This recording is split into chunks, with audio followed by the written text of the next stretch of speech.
JBN, we keep you informed. I am Michelle Jones, and in the news, 2 dead, houses shut up as gangsters trade bullets. Scores of residents in the Melbourne, Quarry, and Salt Spring Road sections of Montego Bay, St. James, cowered inside their homes on Tuesday night as gangsters brandishing assault rifles engaged each other in an hour-long gunfight which claimed 2 lives and damaged several homes. Those killed have been identified as unemployed 48-year-old Boyce Cummings of Montego Hills and the 24-year-old Nico Wright, also unemployed, of Birch Hill District. It is unclear whether the deceased men were combatants or were just caught up in the melee. A 28-year-old man was also shot in the incident, but is expected to survive. Several homes had their windows and doors damaged by flying bullets. According to reports, at about 8 p.m., armed men, who are said to be in a feud with men from Quarry, were met with heavy gunfire as they tried to enter the community. A running battle ensued as the invading force was forced to retreat. When the shooting subsided, Cummings was found dead with multiple bullet wounds in the area in which the gun battle was fiercest. Wright and his injured cousin were found on their veranda, suffering from bullet wounds. They were rushed to the hospital, where Wright was pronounced dead and the other man admitted. The frightening incident caused taxi operators to withdraw their service, leaving persons from Melbourne, Quarry, Salt Spring Road, Green Pond, and Cornwall Courts stranded in downtown Montego Bay before a strong detachment of police and military personnel converged on the area. Reports suggest that the 2 warring factions are being financed and armed by thugs who fled St. James during the recent state of emergency imposed on the parish, but who are seeking to retain control over turf left behind. Since the start of the year, 105 persons have been murdered in the northwestern parish. Hothead shot dead by firearm holder. A man was fatally shot during a confrontation with a licensed firearm holder after being reportedly caught stealing crops on a farm in Trinity District, St. Mary on Tuesday. The deceased has been identified as 27-year-old Ricardo Taylor, otherwise called Snake Man at Hothead, a frontier district, Port Maria in St. Mary. Reports are that about 6:05 a.m., a licensed farm holder went to his farm and saw Taylor and another man stealing bananas and plantains. The farmer allegedly called out to the men and one ran off. However, Taylor reportedly confronted the farmer and was fatally shot during the encounter. The matter has been reported to the Independent Commission of Investigations Indicom, the police reported. 2 arrested in police raid. The police seized a rifle and a shotgun with several rounds of ammunition and arrested a man and a woman during a raid on Henley Road, Kingston 11 on Tuesday. Lawmen said that about 11:15 a.m., officers conducted a targeted raid at the mentioned location and recovered a Ruger Mini 14 rifle and a Winchester shotgun, along with 5 12-gauge rounds of ammunition in an abandoned room under the floor. The identities of the 2 are being withheld pending further investigations. Prisoner charged with murder after correctional officer's death. The police have charged an inmate of the St. Catherine Adult Correctional Center with murder after he allegedly used a sharp object to inflict a wound which led to the death of 32-year-old correctional officer Jamel Westney. Charged is 31-year-old Robert Thompson. He was also charged with introducing contraband in a penal institution and assault at common law.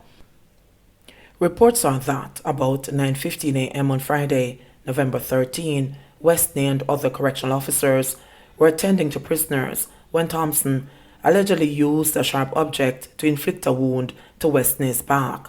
The police said Westney was pronounced dead at hospital. Thompson was charged following an interview with his attorney. His court date is being finalized. Person of interest in police custody for shooting of immigration officer Kevin Lewin. The St. James Police have a person of interest in their custody regarding the case of Kevin Lewin, an immigration officer who was recently shot during an alleged hit-and-run incident. According to police sources, The person is not being treated as a suspect, however, he's been interviewed at this time. Lowen's sister, Tanya Lam Moore, has organized the GoFundMe to raise US $2 million to assist with his surgery. So far, US $8,970 has been raised in the effort. Andrew Winter, CEO of the Passport, Immigration and Citizenship Agency, where Lowen is employed, says he has the agency's full support and they wish him a speedy recovery. The agency is very concerned that one of our members of staff was a victim of a violent crime. The agency is monitoring the situation and giving wholehearted support to him and his family and wish for a speedy recovery, he said. Forensics and statements collected in Denhamtown police shooting probe, says Indicom. The Independent Commission of Investigations, Indicom, says it has collected statements and other materials in the ongoing investigation into the fatal shooting of a man and the injury of another in Denhamtown last week. The family of the deceased, 65-year-old taxi driver Harrison Palmer, is demanding answers about the controversial police shooting. His daughter, Karen Palmer, said that her father had gone on a charter job with two young men and that upon entering the community, shots were fired. Her father was attempting to leave the community with the passengers when the vehicle was met with fire from the police, according to the woman. The incident happened on Friday, November 20, in the vicinity of Metcalfe and Nuttall streets in the community. Responding to the concerns, Indicom yesterday issued a statement outlining that 6 cops were on patrol when they reportedly heard explosions and saw persons running. They then reportedly went in the vicinity of the explosions, and it is alleged that there was an exchange of gunfire, and subsequently 2 persons were seen in a Nissan AD wagon with gunshot injuries, Indicom stated. The third occupant of the vehicle was not injured. The police report that a firearm was recovered from the driver's side of the vehicle. Indicom says all forensic material, including the weapons of all concerned cops, the alleged recovered firearm, 150 5.56mm spent casings and 19 9mm spent casings were processed, boxed, sealed, and will be submitted to the government forensic lab for testing. Further, the investigative oversight body says all 6 cops have provided statements to the commission and interviews will be conducted next week.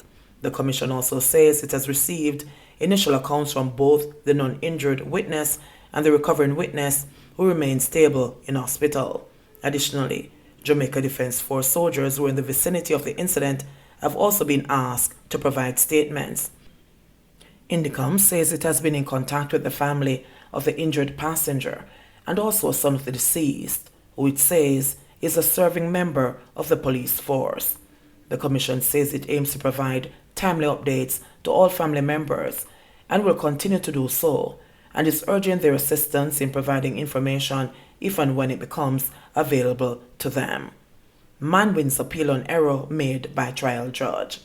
A 31-year-old St. James man who was serving a 15-year sentence for shooting a man in 2012 was on Monday sprung by the Court of Appeal on the basis of an error made by the trial judge.